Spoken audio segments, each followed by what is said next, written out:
Hello, everybody. I'm Mikey. And I'm Corey. Every week we discuss and review a new book, movie, album, TV show, or honestly any piece of art or culture that ourselves and you guys choose. This is Mind Control. So there was these people who were being kidnapped and mind controlled. Exactly, dude. And I can totally see how that happened. Because, imagine if you were just given acid or just drugs like that are so disorienting for hours and hours on end and never being able to come down and not feeling safe and having somebody tell you things and accuse you of things, you know? Yeah. Mind control. That's how we do it, baby. GG's Mind Control. On today's episode of Mind Control, we're going to be discussing the 2020 Disney and Pixar Animation Studios film, Soul. Soul premiered at the London Film Festival on October 11, 2020, and was set to be released in theaters in the US, but because of the COVID-19 pandemic, the film was released on December 25, 2020 through the streaming service Disney+.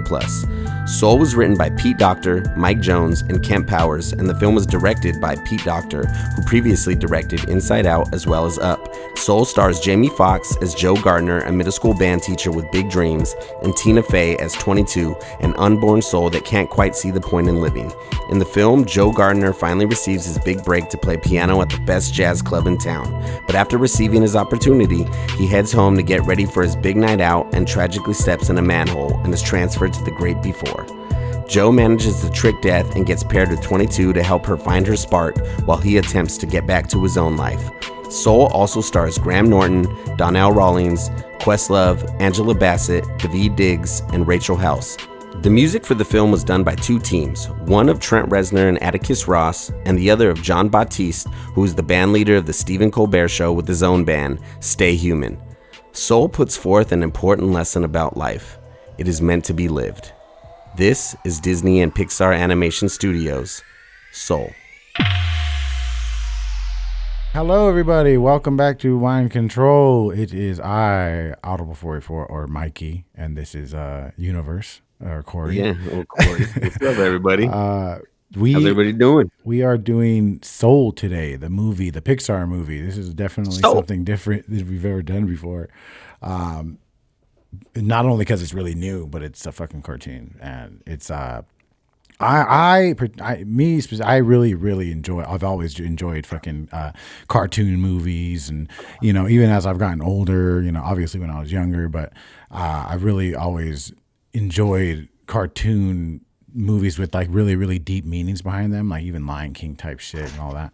So like this one, I first I heard about it so much, it was kind of like the Kendrick Lamar thing for me personally, like because like I took for a long time for me to finally like give Kendrick Lamar like a chance, because so many people talked about him. But that's kind of like the same thing with this book.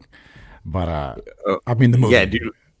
Yeah, dude. Honestly, if you didn't bring it up for the podcast, I probably would have never saw it. I didn't really know too much about it. Like I'd seen it on Twitter, like people saying, "Oh, Soul is amazing," and I was like, "Oh, what is that?" And then I saw it was Disney, and I was like, "Yeah, I'm not gonna check it out." Like I didn't see scenes, I didn't know how to do anything with jazz. And then you told me, and then when it first started, because we watched it here, I was kind of hungover, so it was like a good movie to watch, like for that, Yeah. And then in the beginning, when when it started out, I was like, "Oh, this is gonna be dope!" Like it's all about music, And then he got his hit shot. But then when he died, I was like, "Oh shit!" Like I didn't see that coming, So it was a good movie. But I've never been big on. I guess I'm not just big on the Disney movies as much anymore. Some of them are great, like you said, like Lion King and shit. Like I love some of those, and I do like animated.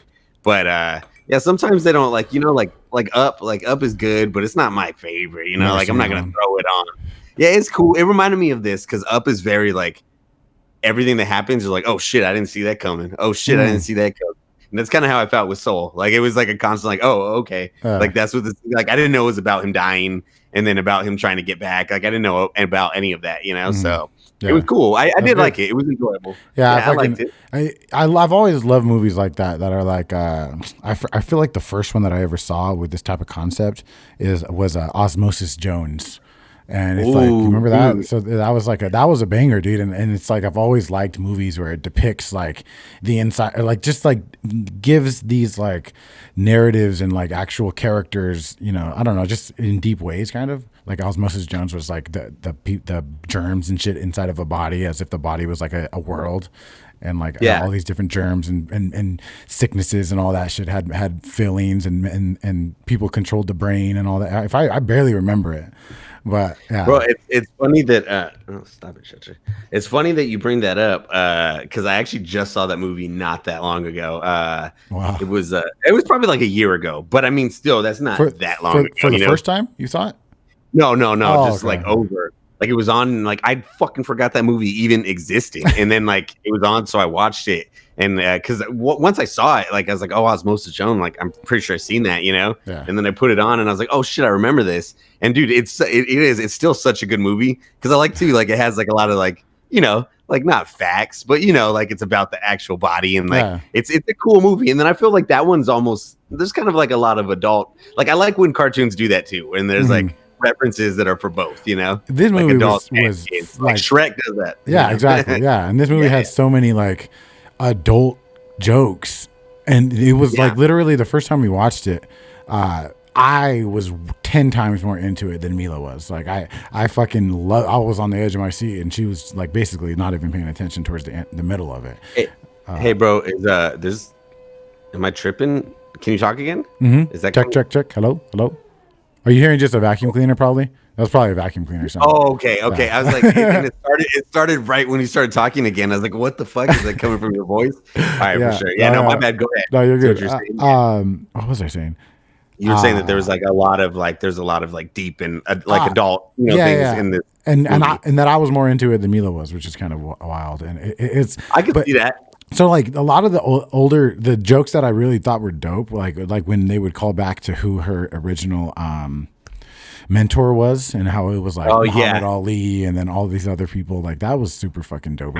And I guess that there were a lot of different on one of the things it showed like a picture of a bunch of different name tags of people who used to be her mentors, and there was okay, like a yeah. bunch of different Oh, people on the there. wall. On the wall, Yeah, yeah. yeah, And if you yeah, look yeah, at the yeah, yeah. names, I think there was like Martin Luther King and all these other Einstein and stuff like that. I saw that, and I guess there was a couple people in there from like I don't know if it was like Pixar that had like passed away and like worked Hmm. on the animation and shit. I Yeah, guess their names on there too. yeah, Yeah, I read about that. I was like, oh, that's kind of cool, yeah, hell yeah. I didn't really look into it too much, but I saw that. I was like, oh, Yeah, that's dope. that's what I try. I Like, try 'cause I not to know do they that. do a lot. I try not to do that with Yeah, this one. Like I read the Wikipedia, but that was the basis of really what I wanted to do, because with this movie, it wasn't like there's obviously no history to it.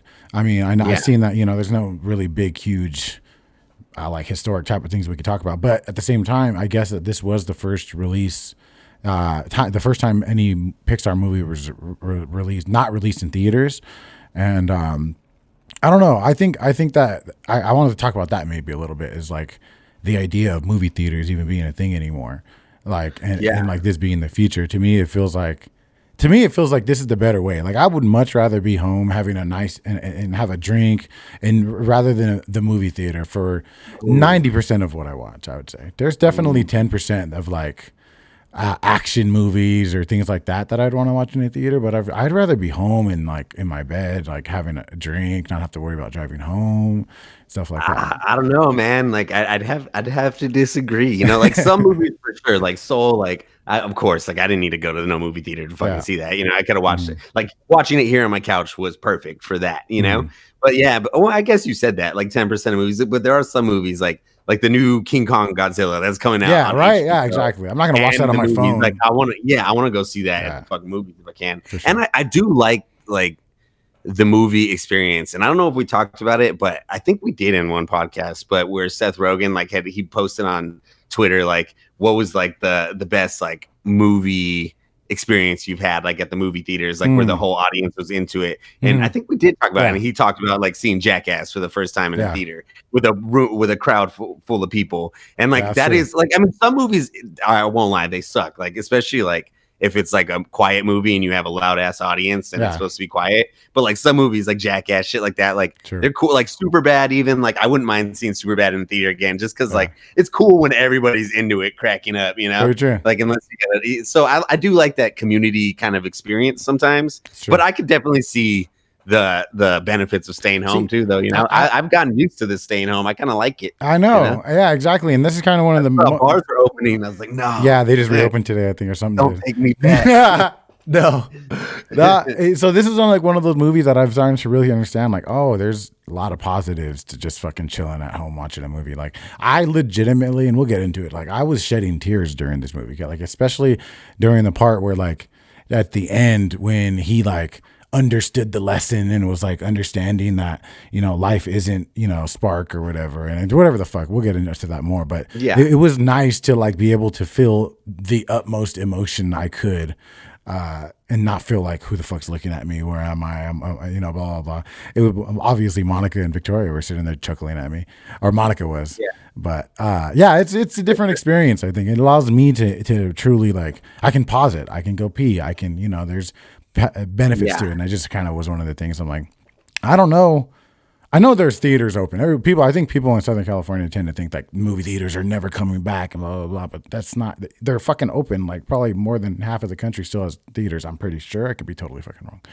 But I know around us there isn't, like, really, because I've been trying to go for a while. And like every time I see there, well, no, I know they were open at Disney for a while, at the downtown Disney and shit. Yeah. Oh, yeah. But see, that's what I'm saying. Fucking pop off. I know. I just saw that. Fuck. Hold on. I got more tape right here. Hold on. For sure. God damn it. You're good. I'm going to keep this in the podcast, too. We got to keep this beautiful, beautiful moment here. This is how we do it, ladies and gentlemen. Fuck, I'm going to have to just unwrap this shit. You just hold it like with one hand, like you're a like telephone operator. Like your daddy. God damn it. Sorry, everybody. You're good. We got budget issues at Mind Control.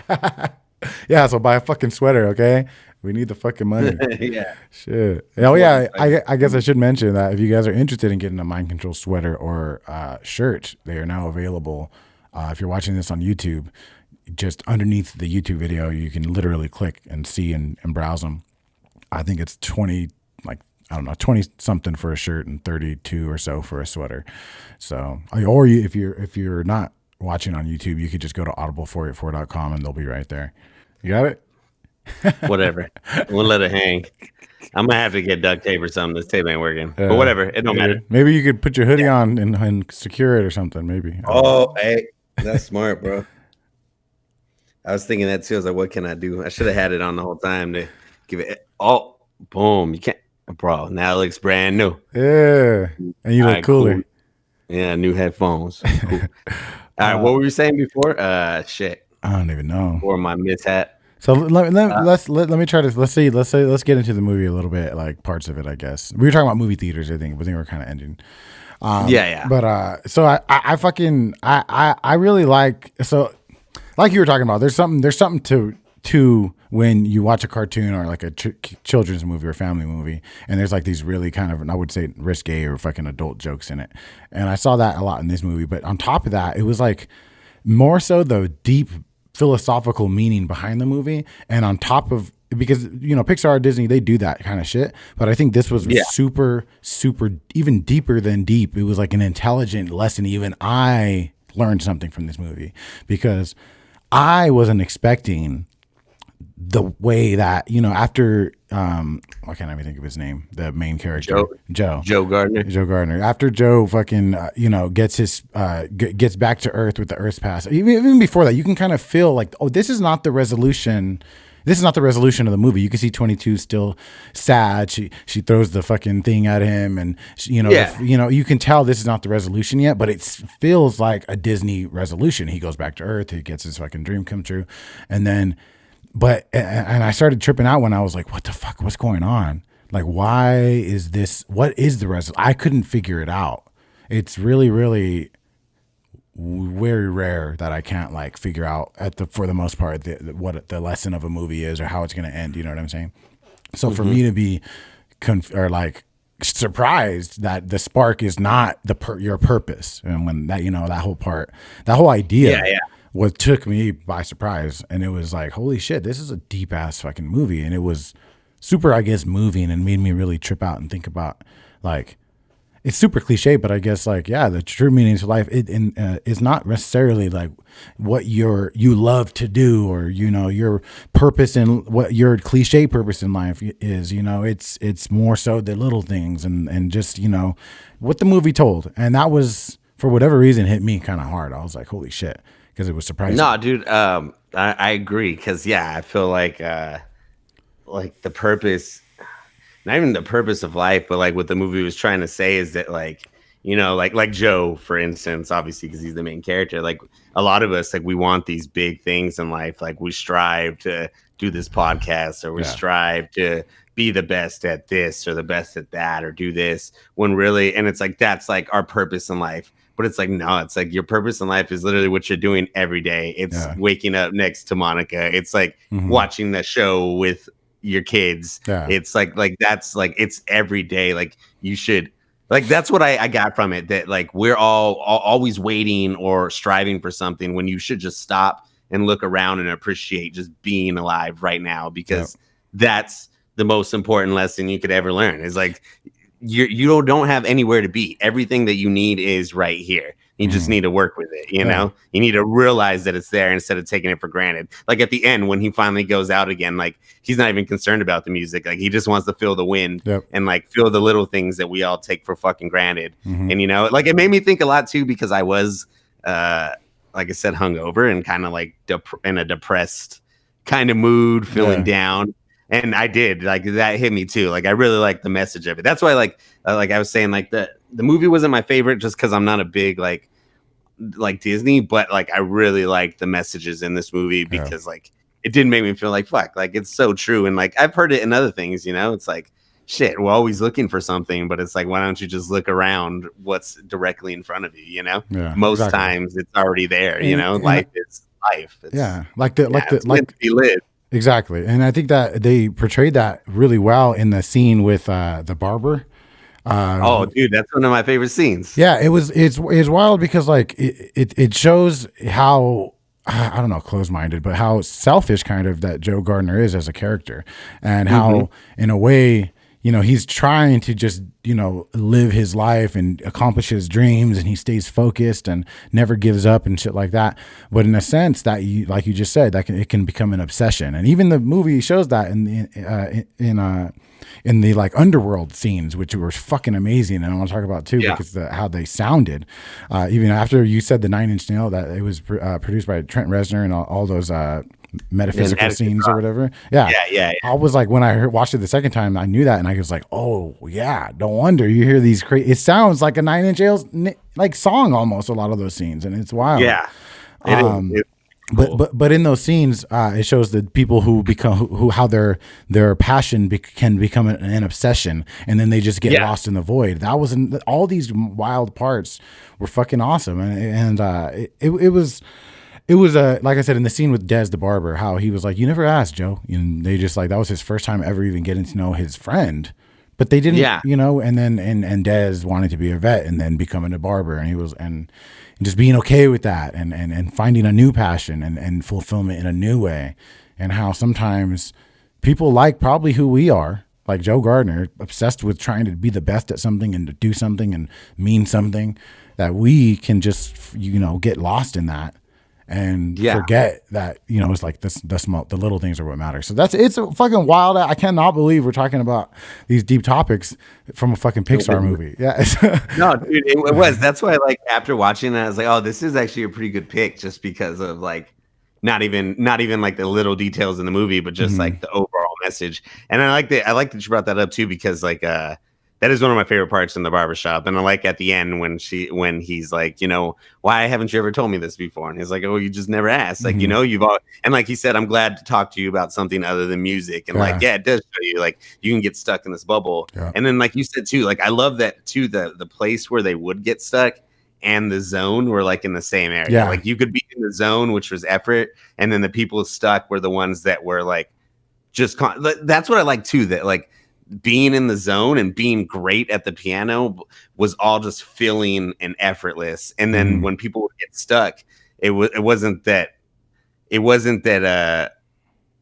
they were trying too much, you know? Yeah. Like, you know, like they were overthinking. It was Yeah. like the stock market guy. It's like, you know, Mhm. and like I don't know, like what I'm trying to say, you know, I like feel you. Joe was like, you could be in the zone and it's effortless and that's the zone. But then you start thinking too much and overthinking everything and just your whole life becomes about it and then they become stuck, you know? Yeah. And it's cool to see that. I don't know. I don't know how I'm trying to word it, I but feel you. it's I cool feel to you. see like that like, you know, to be good at something doesn't mean that it has to consume your life either. It could Yeah. also be like, you know, it's just when you get in that zone, like Yep. just like even the dude who was helping him, like he wasn't playing guitar thing, Yeah. he was fucking spinning the sign, but Yeah. he found a rhythm and was in it. Oh Wait, hold on one wow. second. Yeah. Go ahead. Go ahead. Just because yeah, no, yeah, like even him, like he was in the zone and it That's wasn't anything special. that's He so was just in the wild. zone, you I know? never even connected that he was in the zone and he was just spinning the sign. I Yeah. didn't catch Yeah, that and it's even like, you after two know, watches. I feel like yeah, I feel like That's watching wild. that too, and like you kind of like his character. It kind of shows you like it doesn't matter how prestigious it is what you're doing. Like you could find a zone in anything. You'd be fucking super good at your grocery job store or something like Yeah. that, and there's nothing wrong with that, you know. Yeah. Like that's the message I got from that. Like there's Yeah, for nothing wrong sure. with that. You're still in a zone and doing something that you're good at. So who Yeah. cares if it's not what most people would think is ideal, you know? Yep. It's a good movie. I like the Yeah, messages, you yeah, know. for It sure. was good. And the second time I watched it, it was like, okay. Before I watched it the second time, I was kind of like hesitant too because it's just like, okay, it's a cartoon movie. I get the idea, you know, whatever. The second watch, Yeah. But then once I got into it a second time, I was like, oh, there's a lot more to kind of grasp a little bit. But it was the metaphysical scene. Is that what they call them? Metaphysical. Yeah. Okay, those scenes and the metaphors that were used there and things like that were insane, dude. Like I forget which scene it was, but he's just like, I'm not ready, or there's people saying that or some shit like that. But it was like so, I don't know, just deep and just hit me fucking hard because it was so real and like sad and like how in the fuck and when in the fuck did these movies stop becoming about, you know, finding true love? And then now it's like, not only what is the purpose to life, but what is your actual purpose to life? And what, you know, it goes like 3 layers beneath what the purpose to life is. And it's like, when did this change happen?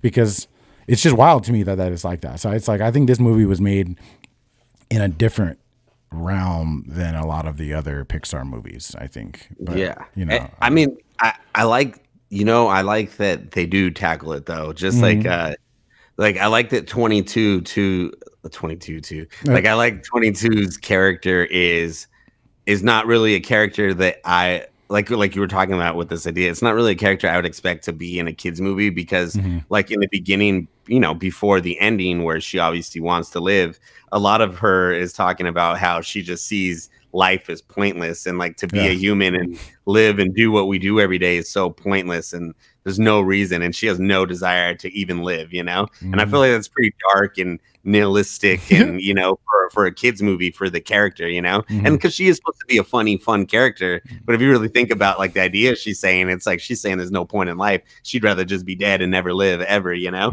Like, I mean, not dead because she's technically not born, you know, which I like too. I like when she said that, like, I'm not a girl or a person. Like, I'm technically just an idea. Like, I haven't even been put into the world yet, you know? And I think that's cool, you know. It was good, dude. It was what good. did you think about how it ended? Like how it's open ended and you don't really know where they are. So, you know, I do think it was. I mean, I know it was a kids movie, so I could definitely see why they did it. But I do think it was a little corny that Joe got a second shot. I do too. I agree. I thought it would have been. I mean, it would have been sad, of course, but it would have been cool if he sent 22 off and he just had to stay. It would have been sad, but it would have been like, you know, I was like, why does he get a second chance at life? That doesn't make sense. I read that they shot that there were like different storyboards and different ideas of how things ended. Maybe it was too dark that way, you know, because the movie is, like you said, it is dark in a way, you know, and like the metaphysical scenes, like that's Scary. what hit me first too was and like the big void that they were looking at, that they were going up the stairs. Like visually, it was like, fuck, this is crazy. And then the music, you know, Frankie's actually the one who noticed. We were watching it the first time, and then once it started, she's like, this sounds really like like Trent Reznor and Atticus Ross did the Did soundtrack. she? And I told her, I was like, no way. I was like, they would never fucking do a Disney movie. I was like, no way. And then after we watched it, I started doing the research and I was like, oh shit, they did all the metaphysical parts. I was like, dude, that was a good pickup because I was like, it does sound like that. And then after, because they do a lot of soundtracks, but I don't really see them. Yeah, because they did the Social Network. They've done a lot of Bird Box. They've done a lot of movies, but I've never really seen them do like a kids movie. So that's why I was like, oh, no way. And then that other fool, John Batiste, did all the the jazz. Did you watch that NPR thing? I watched a bit of it. I didn't watch all of it, but I watched a bit of it. Yeah. That shit was fucking. I didn't even know the music, but it was fire, dude. Yeah, he's on this Colbert show. He's like the band leader. That's where I've seen him before. Okay. Yeah. He has his band on there. Yeah. He's dope. He's funny too. Yeah. I thought that was cool too. The way they. Ooh, your face. Okay. I thought it was cool too. The way I sent you that article, how they animated the Joe's fingers after his fingers. Yeah. Because, dude, that's what I noticed when I watched his little set. There's a part where he gets down on the piano. I was like, oh, shit. Like, this is kind of cool. Like, it does look like that, Yeah, it's crazy. Dude, I would love to just get down on the piano like that. Like, I'm so jealous imagine of that. It's like knowing it so well that you could just zone out and just play whatever. Like, how long do you think it'll take to learn piano? Like, to play like that? I mean, not like that. That way? I mean, just be able to play it so well you can kind of just vibe and play however you feel, kind of like a couple of years. Maybe? I think, yeah. Where you probably got really good, probably like 2-3 years. But I mean, I think like a year, you'd probably be good enough to play. I would love, especially if you like worked at it every day. Dude, have you seen Whiplash? I feel like I've heard of that. It's with Miles Teller. I don't know if you know Miles Teller. He was in a lot of shit for a while, but he actually learned drums for that movie, and it's like about jazz drumming. Oh, okay. Bro, maybe you know what? Maybe we'll do a podcast about that one. I think you really like that movie, and it's fucking crazy. And it's all about. And he learned to drum, so the actual scenes where he's drumming are real. But he fucking gets down. It's called Whiplash. It's only it's short too. It's on Amazon. It's dope. I think I've seen it. I think I've seen the I don't know. Maybe it could be. It came out a couple years ago, so I don't know. It could be on there, yeah. But it just made me think of it because you're saying how long does it take, and I know he learned the drums for that, and he got so good so quick. Yeah. So I bet if you were determined and like you played like a couple hours every day, you'd probably get good in a year, like really good. I really want to, dude. I was talking to Dado about it, and he's always asking me about like when you making music, I want to do a track with you and Corey and da da da. Yeah. And I told him recently, I'm like, dude, I don't know where I am with music right now. Like I don't really have the urge to make it. I mean, every once in a while I do, and I'll fucking put out a track every few months or whatever. That'll probably always be how it is. But I was telling him, like, I'm kind of more interested in like learning an instrument and like creating music like the way you're supposed to. Maybe not the way you're supposed to, but the way we originally wanted to, But and to like even focus on like, because for you and me, like since we rap, like a lot of it's lyrics, to actual just focus on the music aspect of it, like like the timing and the fucking sound and the rhythm and everything versus like, because lyrics, like obviously you're thinking about those things like timing and sound, but you're also thinking about, does this make sense? Blah, blah, blah. When you're playing music, it don't need to make sense. It just needs to sound good, And it's it not can even sound bad at times, like I feel like free jazz like sounds crazy sometimes. Like you don't even know what's going on, but then they bring it back. Yeah, exactly. So I feel like I've been noticing a lot that hip hop has so much ego involved in it. So much ego in rap. It's just that's what hip hop kind of is in a sense, and it always has been. And it's basically braggadocious shit. Obviously, there's deeper meanings, deeper tracks. But to me, even the idea, literally the physical action of rapping, to me feels so involved and wrapped up in ego. And it's almost like the complete opposite when it comes to something like jazz or playing the piano, because you just get lost in it and you're not thinking. But with rap, all you're fucking doing is thinking, and the best thinkers always win. So you get what I'm saying? And I could see that. I could see that with a lot of different music, but I could see what you're saying with hip hop, because hip hop is very like, especially like if you do it like right or you're coming up, like it's very in your face. You want it in your face, and like to be in your face, you got to have some confidence, which is comes from ego, Yep. But like you said, dude, like I could totally see that. Like jazz which is interesting though, because like there would be no hip hop if there was never jazz, and like a lot of music there'd be none, But you're right though, jazz it's very like. Sorry, my bad. It's very, but like you're saying, it's very even though you're in a band, it's like everybody also like when, especially like a good jazz band, like the one that he was applying for, like Mm. everybody's doing their own thing. So at the same Yeah. time, you're separate, but at the same time, you're part of a whole. Yeah. And then because nobody's singing or like standing out in front, like it is cool. Like everybody gets a chance to shine while still not really ever kind of just stepping in the front. And Yeah. like you said, like there's not as much ego because you're just back there playing. Like Yeah. you're not fucking rapping or worrying, looking at people. You're just you and Yep. the instrument, you know, like he does. Like it happens in the movie Yeah. when he's playing and he apologizes after, and they're like, nah, like that was dope, you know, Yeah. you got lost in the zone. And That's like what we want, you know? and there's definitely 100%. I don't want to sound like I'm totally ignorant to it. There's absolutely a way that you can get, you know, in the zone in rap. I've seen you do it the best I've ever seen in real life, probably. Like you get lost in a fucking freestyle.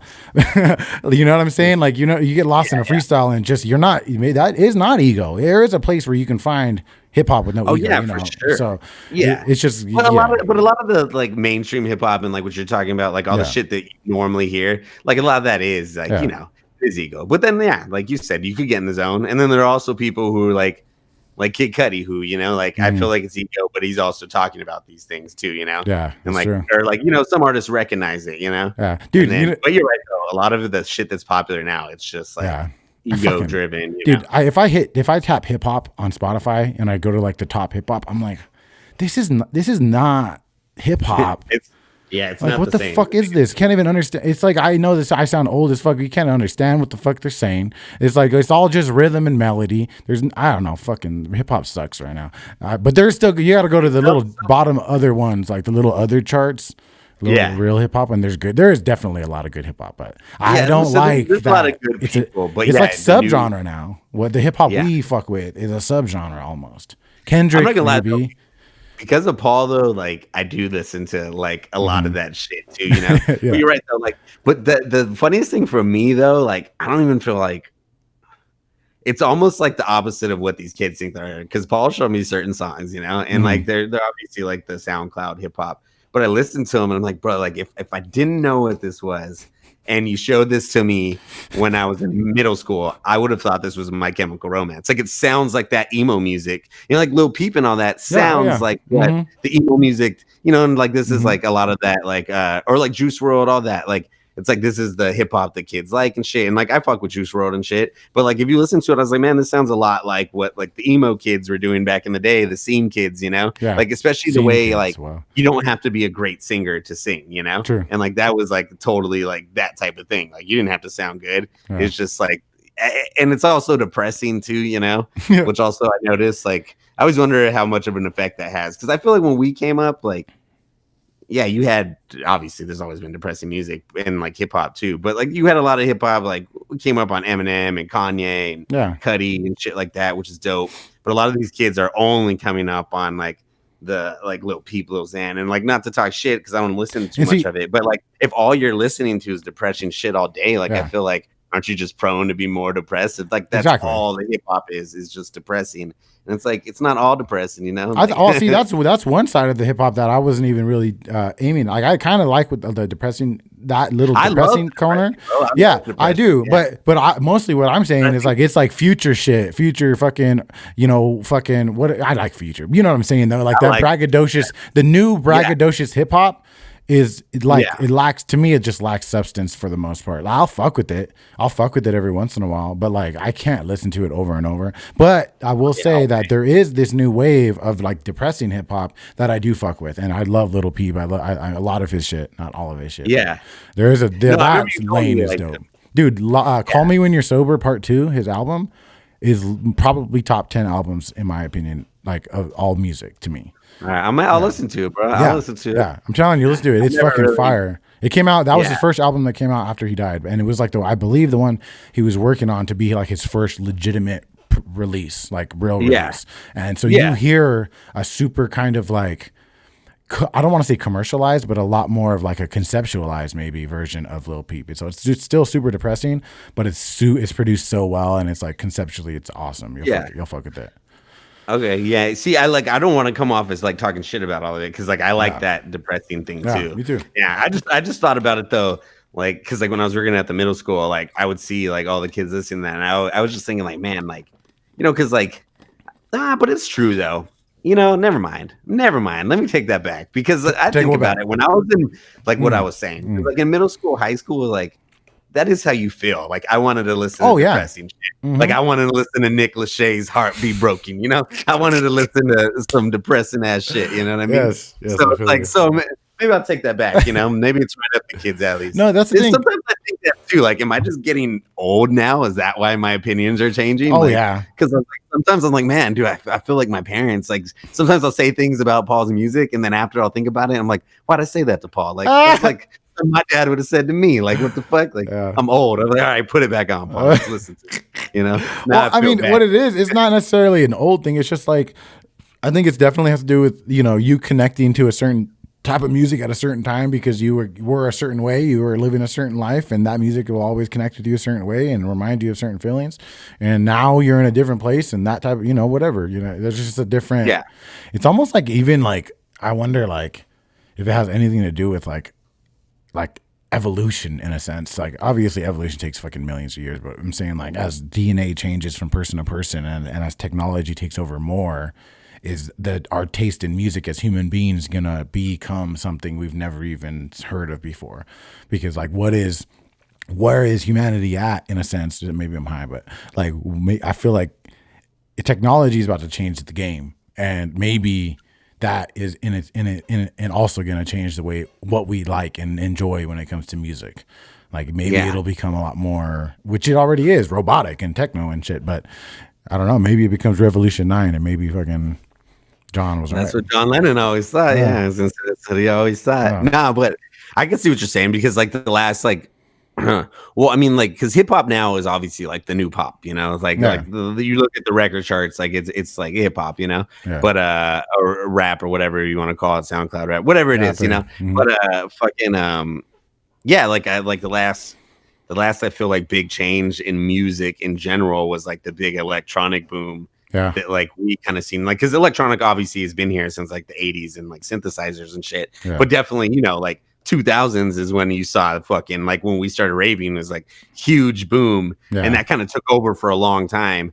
And obviously it's like all this new electronics, so it's like, yeah, what would be the next music boom? But you know what I actually kind of see going on, and I've been seeing it for a while, ever since To Pimp a Butterfly, and I'm seeing it more now because the soul too is jazz coming back, That makes because I sense. feel like for a long time jazz was dead. There wasn't a lot of people who even would talk about it, like besides obviously there were it's obviously been a niche and a community of people who Yeah. listen to it always and love it, and Yeah. a For lot of sure. people do, but I'm just saying like now I feel like especially because of movies like Soul, and then like I what did I say right, like To Pimp a Yeah. Butterfly, things using more like Chance the Rapper does using a lot more horns and shit, like I feel I you. can see, like, and now like more about like who Kamazi Washington is, or some of these guys like this Mhm. John Batiste, like they're becoming more upfront, even though they do just jazz music, which is kind of cool. I Yeah. would like to see it get big again, because me and Frankie went to one jazz club one time a long time ago, years ago, and that shit was fucking dope. It was in Venice Beach, and it was like Yeah. underground. It was just me and her, and that shit was fucking dope. Like, Yeah. they were just fucking playing, and like the bar was right there, and it was hot and Solid. sweaty down there, and they were just literally played for like 3.5 hours, and we're just fucking getting down on the piano, the horns. I was like, dude, this is so cool. Like, and it just feels so freeform. Like, it's like you don't know what to expect at all. Like, Yeah. it's like there's not like a set song list. It's like they're just fucking playing, which is cool. And Yeah. I think it's like something that's missing. Like you said, it's missing in a lot of Yeah. music. Like a lot of hip hop's ego. It's not about getting lost in it. It's Yeah. about, the time. Like, I am not even gonna say that many words. Like, Yeah. it's just gonna be like very few. Yeah. Versus like, that's why I like Kendrick. I like someone who can make it commercial sounding and like, damn, I want to party this, but at the same time, like, you sit down and look at the lyrics, you're like, oh shit, this is way deeper than just a Yeah. party song. Yeah. Like swimming pools, like Yep. people were fucking drinking, popping pills, partying in the swimming pools, but you fucking sit there and read the lyrics, you're like, he's talking shit about that, Yeah. not even Mhm. talking shit, but like, no, shit's A dangerous. lot of that Section 80 album, he kind of does that. Yeah, and it's like on Mhm. one end, like you can listen to, like, because I have listened and party to it, but then like you listen to it and it's like he's talking, Mhm. he's talking, but that's why I like him too. Like, like I feel like there's not much bias. Like even when it sounds like it's biased, like if you actually read the lyrics, he's not really talking shit this way or the other. He's literally expressing the way he views it and the way he sees it and the way it affects the people around him, you know? Yeah. And it's more like just like introspective, I guess, or I don't know. For sure. I think what, like you said, that Kendrick does it in a way where like it's commercial, but it's also super deep. It reminds me of the fucking quote from Green Lights, which will, this is the next episode for everybody to know. Green Lights, Matthew McConaughey book. When he says, or somebody says, the best way to teach is to teach the way most understood. Easiest way. I have it written down. Now I have to get it before I fuck it up. Yeah. I know what you.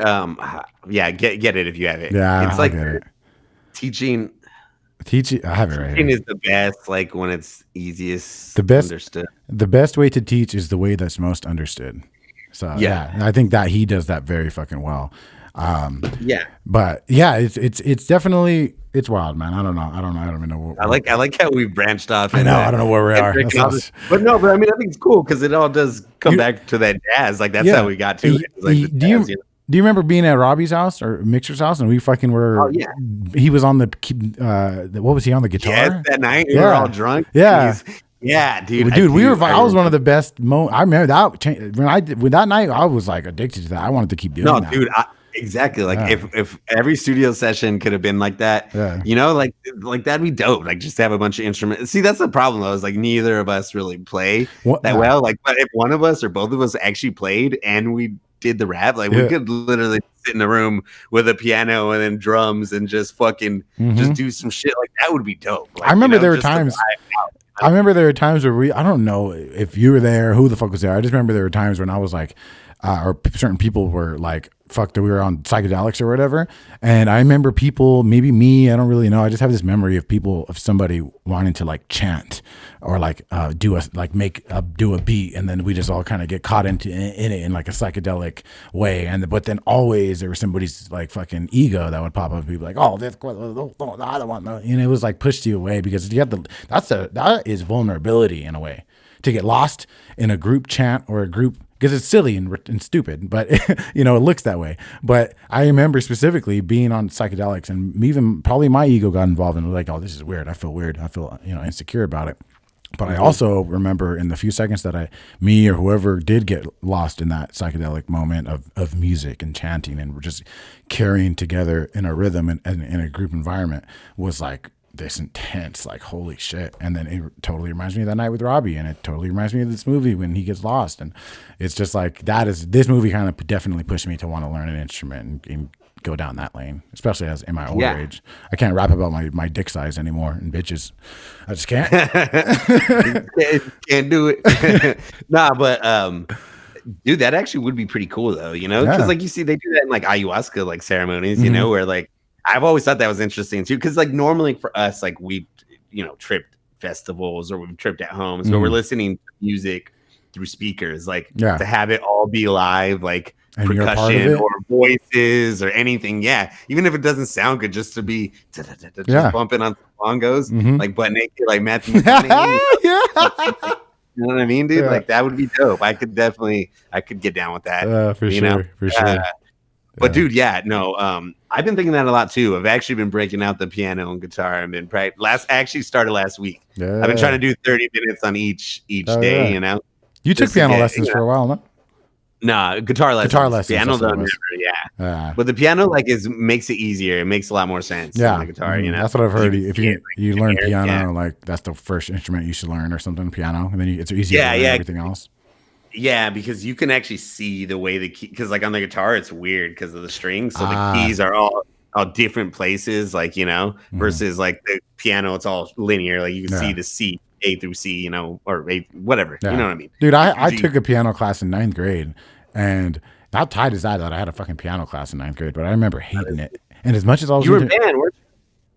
In band? Oh yeah, that was 4th grade. That was another a very sad moment of my life.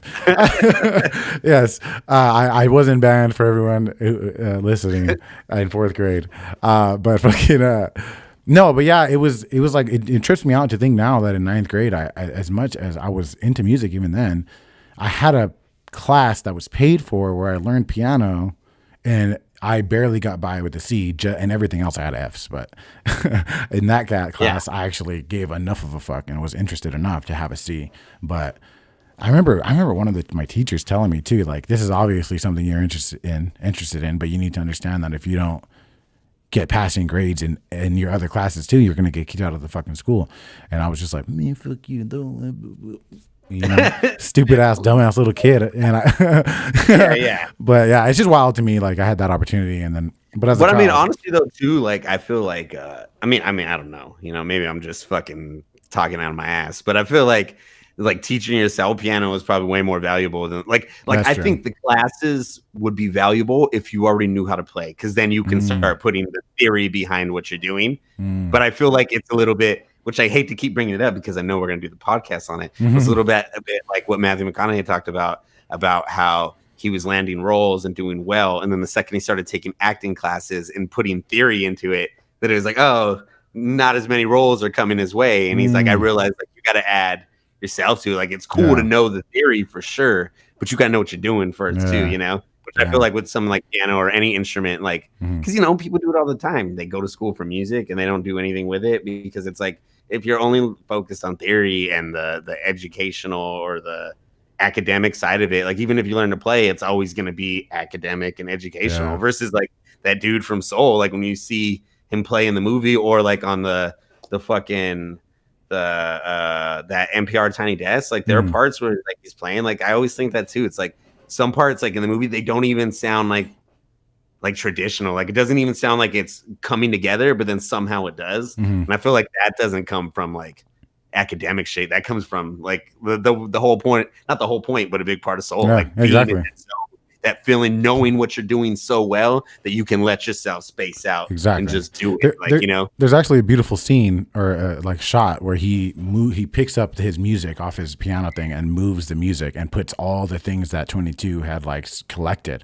Oh yeah, and he lined them up, and that's like it was fucking beautiful. They just I love the shot of him moving. It's so subtle, but just like that's such a big deal, just moving the fucking music notes out of the way to put these random items, and then he just starts getting lost and just playing this beautiful fucking amazing thing. Get in the zone, right? Yeah, got in the zone. So right, yeah. It's a cool movie, dude. I did like it, and I like it that it was something different for, I feel like, the podcast. Exactly, yeah. It's a little bit different. So we do a lot of psychedelic shit, a lot of drug shit. Well, this was kind of super psychedelic though. Like even visually, sure. Like like I could imagine if I watched this tripping, I might be fucking wild. No, you're right, dude. Like that one dude, the one that would like lose the one that was coming after them, he would lose shape and you would just see him like traveling in like light. I was like, dude, that's pretty dope. Like I really like that. It did remind me though, when he got to death, I meant to say this earlier, it reminded me very much of I don't know if you ever played Pikmin on like GameCube. It was like a GameCube game,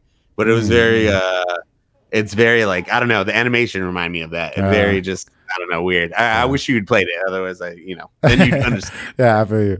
I loved it. I love the idea of the Jerrys and how he said, "Where am I?" and they're just like, "Well, you're in this complicated blah blah blah," and then he was like, "What?" and then he said, I don't know, something. It was just like there was a lot of complicated verbiage used, and it was like I didn't even understand a lot of the things that they were saying. So it's like kind of interests me to like really like maybe watch a YouTube video of somebody like really explaining like what the maybe deeper theories are of where he is or where he's not, but I don't know if it even goes that deep. But either way, I like the fucking movie. I really liked it. I'm glad we fucking did it, man. This is a fun one. Yeah, no, it was. There's actually a part. Let me just see. Oh yeah, this is I mean, I should have brought this up earlier when we were talking about it, but I think it was like one of the lines that kind of like hit me the most, and is when Joe goes to his mom to fix his suit, and they finally have the big talk. But right before the mom gets sympathetic with him, he just says like, "Oh, I'm just afraid if I died tonight, my life would amount to nothing." Yeah, she wants to help him out, after that, and like it's such a deep part. But then I like though how they worked through that towards the end though, and like showed like, nah, like even if he did die, like life's not nothing. Like, the fact that you lived at all is great, like you, and it's like, it comes back to that. We take it for granted. Like he feels, even though he's been alive for 30 something years, has a mom who loves him, has people in his life who like him, Mm-hmm. he still feels, oh, if I don't accomplish this goal, my life's nothing. And it's like, Yeah. it's such a sad thing to feel. And a lot of people do feel that way. You know, I felt that way. Like, if I don't do anything with myself and I just live in this apartment the next couple years, have I done nothing with my life, you know? And it's like, but nah, like you still living every day, you know? Yeah, exactly. So there was the part where him and 22 first meet, and then they're in like they're looking back at his life, but not his life. They're looking at the life of the person that they think that he is or whatever. And then he's like, and then she said, "Is there or he says, is there a way to look back at a different life?" And then she has him like put his hands on like this crystal ball thing, and it becomes his life. And I think it's more the way he is looking back at his own life, because he sees a lot of sad shit happening, just him getting turned down. And then he says sitting at the end, sitting in front of the TV, being late. And he says at the end, at that part, he says, "My life was meaningless," and it was like that shit was hard, because it's like this is a depiction of a dead man looking back at his life and having nothing but regret of it, and it was like that one hit deep. Bro, go ahead. No, go if you were still going. I was gonna say something about that, but go. No, go. No, I'm not going. I was gonna bring. No, yeah, I was gonna say, yeah, dude, that part hit me too, because I was thinking about it when I watched it, just because, like I said, I was kind of down already, thinking like, fuck, dude, like if you did have a chance to just like go into a space like that and just look at up until this point in your life, just look at moments from your life, like how would I feel about it? You know, like I was like, how would I feel like? Which ones would you choose to think about? You know, which ones would you choose to envision? Which moments? You know.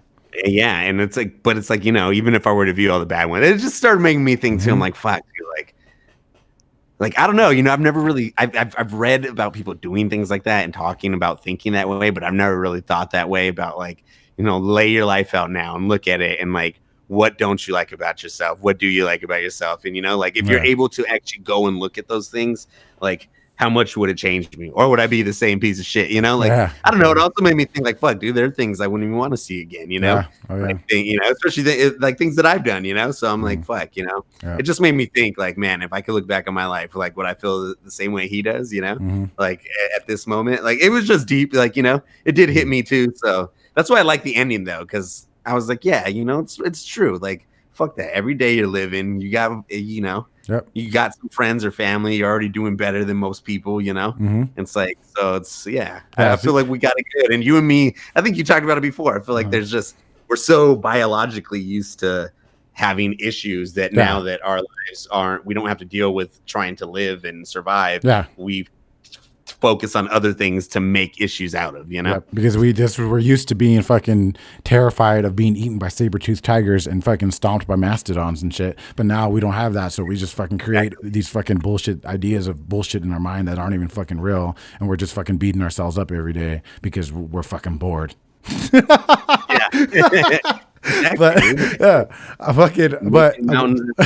one thing I did want to say, I want to make sure that I thought it was really dope, the visual aspect of the scene where it was like 22 lost in like despair, and it was like this sandy fucking sandstorm, and it was dark, and it was like basically a depiction of like anxiety and depression in a way.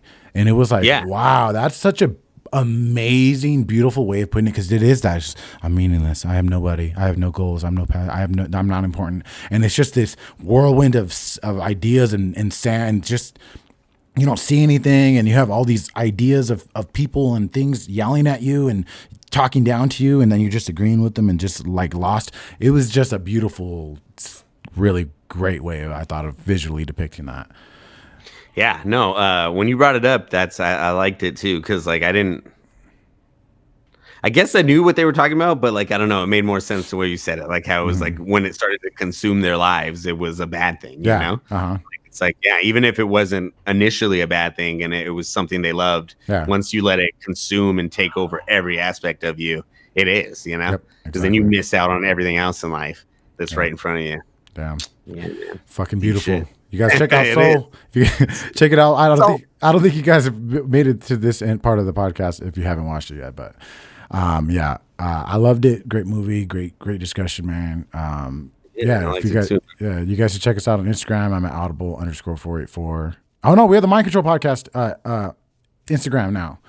Yes. I haven't put up anything. I was gonna do it for this first episode. Is when I was gonna There we put go. it up. You know. So it's Mind Control Podcast, right? That's the Instagram. Yeah, at Mind Control Pod. Yes, it is Yeah. at Mind Control Podcast. Yeah. So yeah, you guys go on At there, hit us, give us a follow. Yeah. Anything else you want to add, bro? Yeah. I don't want to add this. Well, actually, kind of, I want to add this. There was a comment you sent me about somebody saying that we should do Mandy. Oh And I yeah. was thinking we should maybe. I don't know if that person's Honor going to that. watch this episode since it's the next episode. Yeah, maybe give them because I'd be down because we do have we have Matthew McConaughey next, and then we have True Detective and I Love You, Honey Bear. But I'd be down right after to do Mandy. I'm down. Yeah, for and sure. then like maybe YouTube user who said it next episode will have a date. Let me see. We gotta give him a shout out. Yeah, let me give him a shout out. I got the thing right here somewhere. I should have it somewhere. I sent it to you, didn't I? Yes. Let me see. I should have it. It wasn't even that long ago. No, it was like recent. I don't know where the fuck. I can't find it now. Okay, here it is. It's Blocka Indie House. Blocka Indie House. There you go. All right. Yeah. Thank you for the comment, guys. Anybody who comments, we're gonna try to get back to like every. We might as well just get back to every single comment because there's so little. We can just So any comments, any questions you guys have, leave a comment in the YouTube video, or I think you could leave a review on Apple Podcasts and Spotify like that, and you could hit us up there. Yeah, you can. Or the Instagram. Yeah. So thank you guys for watching and listening. Yeah. Have a good one. Yeah. We'll see you guys next week.